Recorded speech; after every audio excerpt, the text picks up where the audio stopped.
Fin juin 2026, c'est dans toute l'Europe que les thermomètres ont atteint des records. La canicule qui a frappé le continent était la principale préoccupation durant toute une semaine, comme si le sujet était nouveau et que médias et décideurs étaient pris par surprise.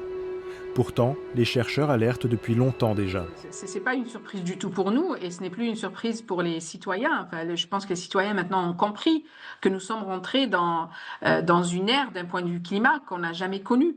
Hier, le président de la République, Emmanuel Macron, disait que parce que ça ne s'est jamais produit, donc on ne peut pas le savoir. Mais en fait, s'il compte sur ce qui s'est déjà produit, il a tout faux parce que ce qu'on a vécu là, c'est rien à côté des autres canicules que l'on va vivre dans le futur et peut-être même dans un futur très proche.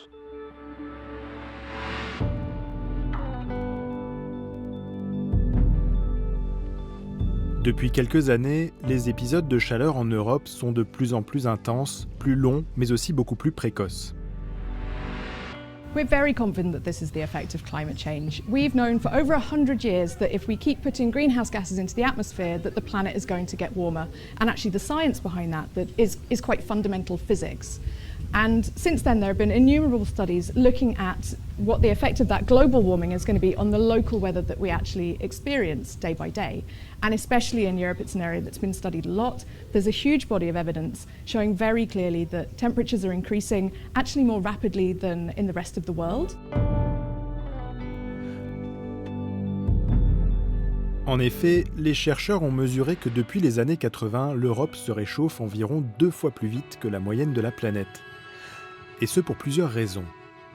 L'Europe se situe dans la partie nord du globe et les climatologues constatent que le nord se réchauffe plus vite à cause de la fonte des neiges et des glaces plus présentes dans cet hémisphère. Moins les surfaces au sol sont blanches, moins elles renvoient la lumière du soleil et plus elles absorbent la chaleur. Et plus ça accélère encore la fonte des neiges, c'est un cercle vicieux. Autre facteur, les sécheresses à répétition qui rendent les sols plus secs. Cela diminue l'évaporation qui rafraîchit l'air, et lors des canicules, les sols se comportent alors comme des radiateurs. Il y a aussi un paradoxe. La lutte que nous menons contre la pollution de l'air par les particules de fumée protège notre santé, mais laisse davantage passer les rayonnements du soleil.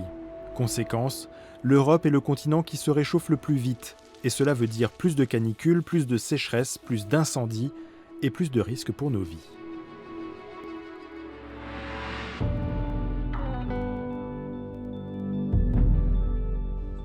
Ces risques aussi, les scientifiques les pointent déjà depuis bien longtemps. I wouldn't say it's depressing to be a climate scientist right now, it's frustrating. So we've known for a very long time that if we keep emitting fossil fuels and greenhouse gases into the atmosphere, that the planet is going to get warmer. And we've been talking about what the consequences of that for the weather that we experience are going to be for a really long time. En 2024, l'Agence européenne de l'environnement tirait aussi la sonnette d'alarme dans un rapport recensant 36 risques liés au changement climatique et pour lesquels l'Europe n'est pas du tout prête. Les canicules ou stress thermique sont identifiés dans ce rapport comme un risque d'une gravité aujourd'hui critique qui s'avérera catastrophique d'ici le milieu du siècle et qui nécessite des mesures urgentes. I mean, one key risk for Europe is definitely increasing heat waves, which are damaging or threatening our health, which can be damaging to ecosystems.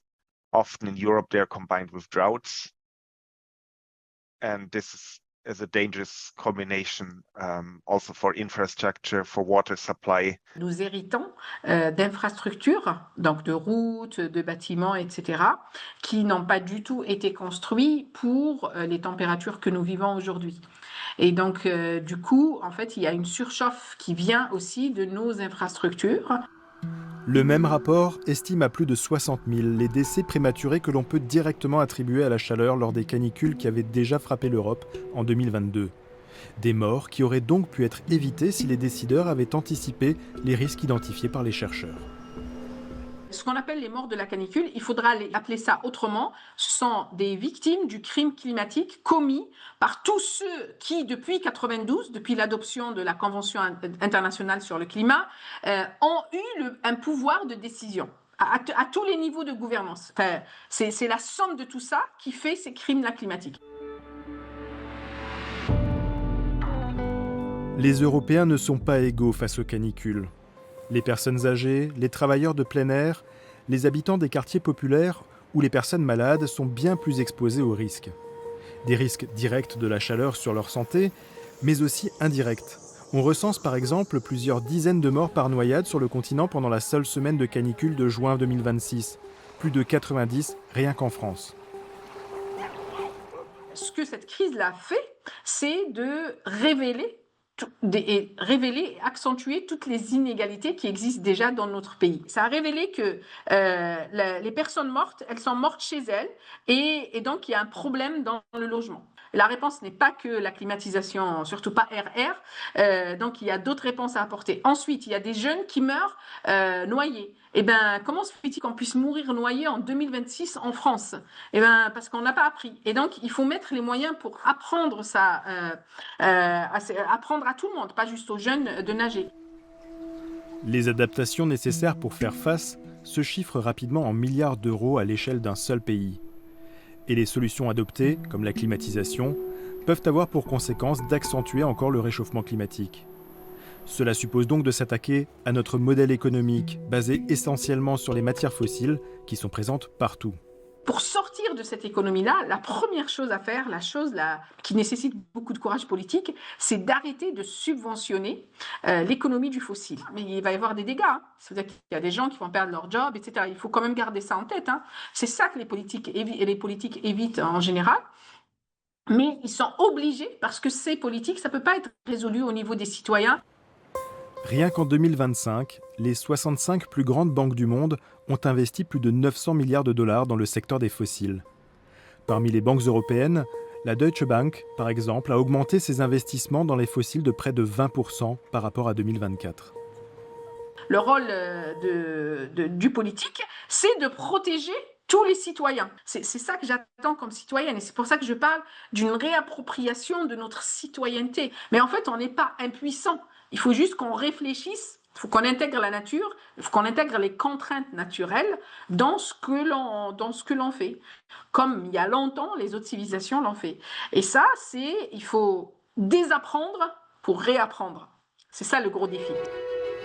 Plus nous tardons à prendre les bonnes mesures, plus cela coûte à nos sociétés. Selon des chercheurs de l'université de Mannheim, les événements climatiques de l'été 2025 avaient entraîné une perte économique de 43 milliards d'euros, un montant qui pourrait atteindre 126 milliards d'ici 2029.